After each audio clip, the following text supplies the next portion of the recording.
G'day guys and welcome back today to another video on the Drewzy channel. 9 things we learnt from Gather Round. Here we go. It was a great weekend in Adelaide. First time going to South Australia and it did not disappoint. Shout out to everyone that came up to me that supports the channel. I appreciate you all. It's good to see the community growing and all us creators out there having a ball. So it was just a great week overall. We hit 9k and I'm absolutely stoked. Thank you for all hopping on board, but I'm trying to hit 10k and 58% of the audience still isn't subscribed, so we can get there faster than you expect. I'm trying to take my content seriously. I've just moved to Melbourne, so the more subs I get, the more seriously I can take YouTube and the higher quality content I can put out. If you enjoy the videos and you want to support the channel, that would mean the world to me. If you like 9 things we learned, please leave a like on the video and let's get into this massive round of footy. Plenty to talk about. Number 1. The Crow season is over. The Crows, after a really exciting year last year, have slipped to 0-4, and on Thursday night, they didn't really show me anything that got me excited. Their midfield lacks speed. They can't move the ball fast up the ground in transition, which leads to their forward line getting starved of the footy. Tex did his best when it came near him. Darcy Fogarty's hardly getting near it. And when your midfield's struggling, your defense is going to get exposed because there's not a lot down there that gets me up in the morning either. So the Crows season is pretty much over. Reminds me of Freo last year. When you have a good season, you expect to improve linearly, but they just haven't. And I think it's pretty safe to say the Crows won't be playing finals in 2024. Number 2, Brisbane Go. Brisbane get off the board with their first win of their season against North at Norwood Oval. And it was just a procession, wasn't it? I was keen to see how North responded because they have played good quarters of footy, but this is how you would have expected Brisbane and North to go if it was round 1. An absolute pumping from the Lions. Key forwards having a day out. It is just a training drill playing North Melbourne at this point. They've had a tough start to the season. They've played Brisbane, they've played Freo, they've played Carlton. So they haven't had the friendliest draw, but key forwards love playing against North. They'll kick bags all day long. Maybe that sparks Brisbane and they get back into the form that they were in 2023. They've got the D's on Thursday night, which is a massive game. If both teams bring their best footy, it could be finals-like again. That's a massive test for Brisbane, but if they're going to be serious this season, they need to go now. Number 3, the power run Adelaide. Being at the ground for this game, it was great to experience the atmosphere that Port Adelaide bring, because if I'm being honest, I could hear a pin drop when the Crows were playing on Thursday night. Not giving in, never tear us apart, all of Adelaide Oval singing in one voice. It was probably one of the best atmospheres I've ever experienced at a football game. Watching Connor Rozee in person was absolutely incredible. He is genuinely one of the best players in the competition right now. He's so hard to tackle. He always seems to make the right decisions. He's silky smooth. He punishes teams on the scoreboard. Probably a good shout for All-Australian, definitely, but maybe even the Brownlow. They have all the weapons up forward that they need. Mitch Georgiades, so good to see him back, the young athletic man. Kicked some goals, the boys got around him. It was great to see him back. I loved watching Darcy Burn-Jones play as well. He was spamming the joystick, spinning around, kicking great goals, setting up his teammates. It's crazy how an All-Australian sort of half-back flanker is obsolete in the back line a few years later, then goes up forward and does as good a job there. Just mental. Essendon were absolutely outclassed against Port Adelaide. They gave about a quarter and a half of effort. I went for a wee with about 2 minutes left in the second quarter and I came back and the game was done. This is the best that I've ever seen Port Adelaide. I know throughout these years they've made prelims and they've been good and they've brought pressure, and it's been a hard test to go to Port Adelaide and get wins, but I think the additions of Radaglia and Zerk Thatcher down back have really plugged their defence. Rozee, Butters and Horn Francis in the middle, absolute superstars, and then they've got all the tools that they need in the forward line. So I can't really identify an area of weakness with Port at the moment. They are serious contenders in 2024, and they definitely are the better side in South Australia. Number 4. West Coast improved this week. They still lost by a comfortable margin in the end, but I was genuinely impressed by West Coast this week. They brought a pressure which I haven't seen West Coast bring for 4 quarters in a long time. Their tackling was there. They shut down the corridor. It wasn't easy for West Coast to be broken this game, and that's great signs for West Coast fans. They're getting better at their centre clearances, and their forward line was lacking last week against the Bulldogs, so I really liked that move of Harley Reid to play that forward and mid rotation. Kicked a goal, got his first goal in footy, grabbed the jumper. West Coast fans would have absolutely loved to see that, and I like that move. We've seen stars like Dusty, Cripps, to a lesser degree Fife do that mid to forward rotation and be impactful when they go forward. So that's great signs for the future that Harley Reid can make an impact in the contest and then go forward and kick goals. I think West Coast should be past the point of just getting pumped every week. They've got McGovern back. They've got Barras. They've got Harley Reid, Yo, Kelly in the middle, Jack Darling, Jake Waterman. They're serviceable forwards. Noah Long looked really good, etc. They've got the pieces there. They just need to bring that effort for 4 quarters, and I thought they did against Sydney. So promising sides for a struggling side. And after Freo were robbed against Carlton on the weekend, you are now my second most hated side. Carlton have pipped you for the first spot. So if West Coast and Carlton play, there's a big chance that I'm going for West Coast. Number 5. Freo were robbed. Right in front of me. It's taken me a good 2 days to get over that result because it just brings back so much PTSD from over the years.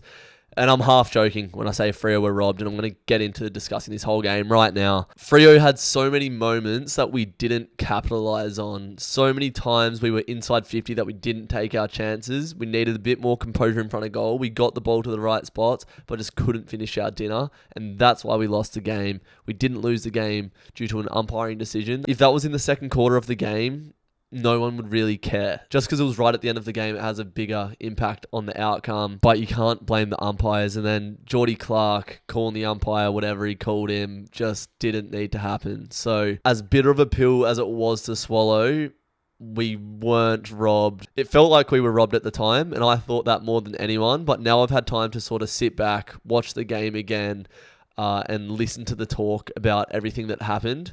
We just should have taken our chances earlier in games, and we had chances to ice that game, and we didn't. Negativity aside, Freo dominated Carlton around the stoppage, and Carlton are known as being one of the best stoppage sides in the AFL. Hayden Young is starting to look like Marcus Bontempelli. He went toe-to-toe with Paddy Cripps and came out on top, in my opinion. Cripps still did have a good game. Brayshaw, Sarong, and Young, the mix is so good. We were winning the contest, getting out the front and charging forward. This midfield is starting to look really dangerous. Jeremy Sharp probably had his best game at the AFL level, running all day long, looking slick with his skills, and he got a really important goal for us at the end, which ultimately didn't give us the win, unfortunately. Our forward line just didn't click as good as it could have. We brought the heat, we brought the pressure, but we didn't provide enough options for our midfielders when they were coming out the front of stoppages. You can't expect Amos and Tracy to be absolutely peak performing every week when they're 21 or 20 years old. You need a collective effort. Walters needed to lift, but he couldn't really get near it all day. Being played on by Adam Sard and Zach Williams, who are in their prime, was a tough day at the office for him. Tom Emmett's played, 5-6 games of AFL, so the forward line is still our issue. And I think once Sean Darcy comes back in and Luke Jackson goes forward, we are provided with a better look, and we're more competitive in the forward line. So I think we will work on that, and we will get better on that, and that's clearly our area of weakness at the moment. The team defence looks good. The midfield, absolutely brilliant. Just need to be more clinical going forward. I think the only difference in this game for us really was Jacob Wiedering down back. He played 100% game time. He played on Taberner for most of the game, and again, Taberner just not the most consistent player, hasn't been over the years. He just sort of drifted off Taberner and took intercept marks all day long, and the transition that the Blues have is very impressive. Jordan Boyd's an absolutely lethal kick, and then they've got the run from Zach Williams and Adam Sard as well. Special mention to Josh Draper, the third gamer who played most of the day on Charlie Curnow and did a very good job. At times, Curnow got off the chain, but that's what superstars do. But it's just another tight, heartbreaking defeat against Carlton on a game where we were in the driver's seat to win. The same thing happened with Jack Nunes a few years ago.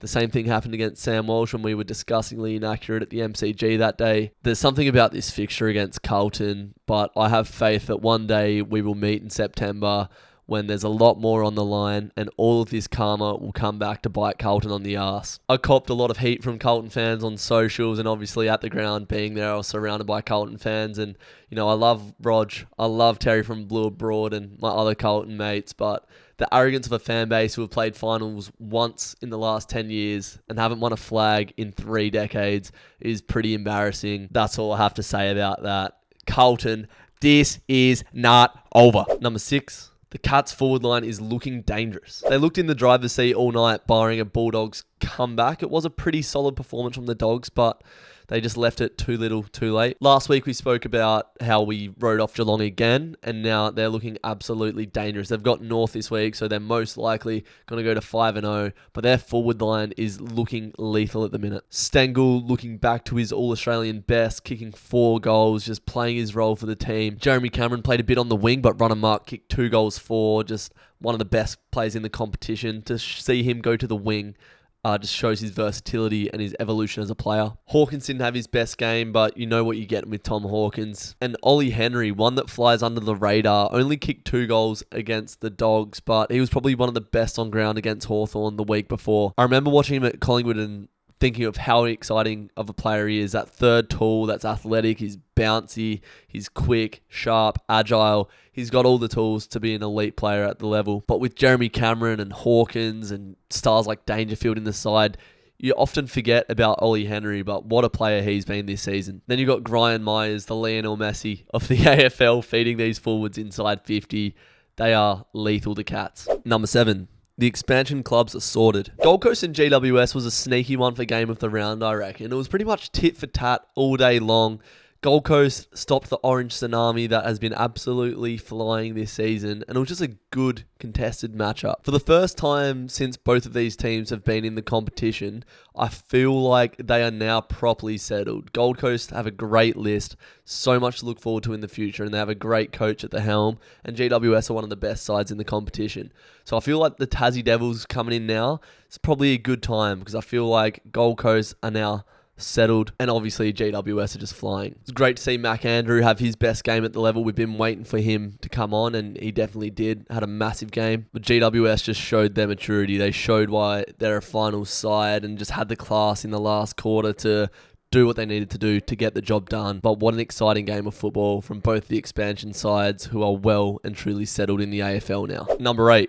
Darcy Wilson is a star. I've been watching Darcy Wilson very closely in this first month of the season, and what a start it's been to his career. Not only does this kid have an incredible aerobic ability to run all game, he's a big body, he's just an absolute athlete that's going to have a long and successful career in the AFL. In the past, you've sort of seen wingers be players that are sort of, your Stephen Hill types maybe, from a Freo fan's perspective, that just run the line all day. Not the most physical, but they're good runners. But you're starting to see the modern day winger, you've got to be physical, and I think Darcy Wilson is the prototype for a modern day winger. Can run all day, but you need to have silky skills, and you've got to be hard at it as well. In the fourth quarter, where it looked like Richmond could potentially get back in and win the contest, Darcy Wilson came in with a massive spearing tackle that shifted the momentum of the game. He went at 76% disposal efficiency on the day, and he just looked like an absolute star out there. For his first season, this kid is looking the goods. And number 9, Hardwick's forward swing could make the Hawks click. In the first half, the Hawks couldn't really get any aerial presence inside their forward 50. Mabior Chol wasn't really getting near it too much, wasn't making much of an impact, and Collingwood just outclassed him in that first half. Sam Mitchell flicks the magnets around in the second half. Hardwick goes and plays forward and takes 7 marks and kicks 4 goals one. He's an absolute elite kick. He's not scared to get physical in the air. He's absolutely hard at it. And with Gunston and Bruce getting towards the end of their career and being out of form, Hardwick could be that sort of third tall forward that gets in there, gets dirty, gets the jobs done, brings pressure at ground level, etc. They looked way better when Hardwick went forward, and that could be the answer to start getting some wins on the board. And that's going to wrap up 9 things we learned from Gather Round. But before you click off the video, if you enjoyed it, please leave a like and subscribe if you're new to support the channel. Can't wait to do it all again next year. Gather Round, it was an absolute treat going to South Australia. But the world moves on, and another round of footy is just 3 days away. So I'll see you next week for 9 things we learned. Keep it locked to the channel, and I'll see you in the next one. Until then, take care, you plonkers.